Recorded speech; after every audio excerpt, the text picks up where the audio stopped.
Velkommen til Screencast om dokumentarfilmen Testamentet. Dokumentaren Testamentet er lavet af Christian Sønderby Jepsen i 2011, og den handler om brødrene Henrik og Christian. Dokumentaren er en observerende dokumentar, som har til formål at skildre de to brødres liv. I dokumentaren følger man det forløb, hvor Henrik og Christian kæmper for at fordele den arv, som de er blevet lovet igennem hele livet. Andre parter i deres familie er på tværs og gør kampen svær for dem. Sideløbende med deres kamp for deres arv følger man brødrenes kamp med at få hverdagen til at fungere for dem. Henrik lever i sin egen lejlighed, og han er kæreste og søn. Sammen har de en bil, som de har fået foræret af Henriks far. Christian lever derimod alene i en rus af stoffer og alkohol. Til dels er Henrik også med på vognen med alkoholen og stofferne, som også er en fællesnævner for dem, og følger dem igennem hele filmen. Dokumentartypen i Testamentet er som sagt en observerende dokumentar, og fortælleren i dokumentaren er en flue på væggen, hvilket også hænger sammen med den observerende dokumentar. Fortælleren gør så lidt opmærksom på sig selv som overhovedet muligt. Fortælleren fungerer som en flue på væggen. Det der er en faktakode og en indikator for, at dokumentaren ikke er fiktiv. Dokumentaren er filmet med et håndholdt kamera, og klippene er liveoptagelser på stedet.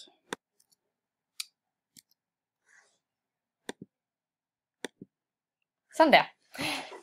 Både Henrik og Christian de bærer tydeligt præg af deres opvækst, hvor de har lidt store omsorgssvigt. Henrik han er dog ikke lige så langt ude, som hans bror Christian er. I Henriks liv der finder man en form for sammenhæng, da han har et hus, en bil og en kæreste og et barn. Christian han er narkoman og delvist hjemløs. Derudover så er han den ældste af de tre brødre, og det er ham, der bærer størst præg af deres opvækst. I forhold til faren, så er han manipulerende og bestemmende, og i dokumentaren der får han for eksempel de to brødre til at lyve om testamentet, og han spiller dem ud mod hinanden.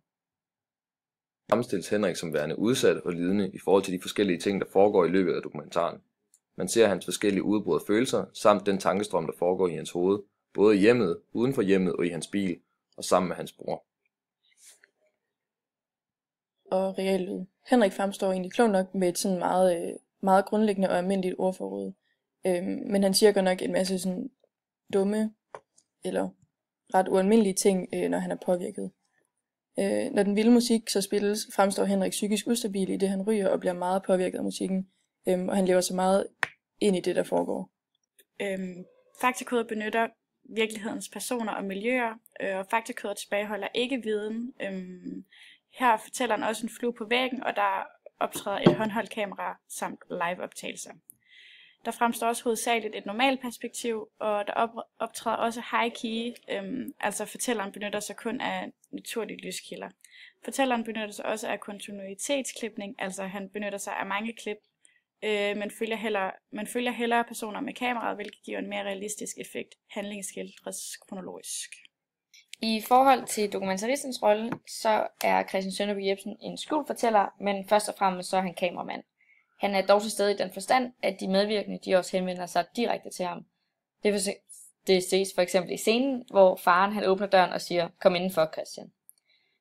Derudover så er der få kommentarer til de medvirkende i løbet af filmen fra Christian, og det er for eksempel der, hvor de siger, for eksempel, er det første gang Christian stjæler dine hashplanter, spørger dokumentaristen. Et motiv for Henriks medvirkning i dokumentaren er der umiddelbart ingen bagtanke for at være med. Han er med, fordi han føler, at han har en god historie, der skal fortælles. For eksempel forklarer Sønderby, at Henrik kan handle meget uforudsigeligt, og det er selvfølgelig fedt, når kameraet ruller. Jeg får altid spørgsmål. Spiller Henrik en rolle i sit eget liv, og er det virkeligt? Men han er sådan, han er en performer i sit eget liv. Det har også noget at gøre med, at Henrik forsøger at flygte fra problemerne. Han har selv fortalt, at han er klovnen i familien, og ham, der forsøger at dække over tingene og være den sjove. Et andet tidspunkt, hvor man kan sige, at han performer for kameraet, er i den sidste scene med korset og afbrændingen, og i den scene, hvor han er med i en bilulykke sammen med kameramanden. Dokumentaren får seeren adgang til en intimsfære, hvor man egentlig ikke rigtig har noget at gøre, og derudover handler det om mennesker, der ikke helt kan overskue konsekvenserne af deres medvirken i dokumentarer som Testamentet. Derudover er et kritikpunkt til dokumentarer som denne, at hensynet til underholdning kommer til at veje tungere end hensynet til de marginaliserede. Og deres tilhørende problemer. Og der ses for eksempel en visuel befamling af Christians krop, ved at de for eksempel zoomer ind på hans tænder eller hans ansigtsmimik, som tydeligvis er ødelagt af, at han har været narkoman i længere tid.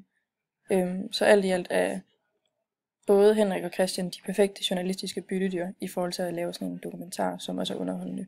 I denne dokumentar har Christian Sønderby Jepsen fokuseret mere på de socialt marginaliserede som menneskeskæbner, og ikke så meget på deres egentlige motiv for at være med, som altså var arven. Det positive ved den udvikling er, at dokumentarudsendelse med et menneskeligt drama er mere engageret end den analyserende dokumentar. Men det negative er så også, at hensynet til dramaturgi og underholdningsværdi kan komme til at dominere alle andre hensyn, man ellers vil tage, da de bare er mennesker.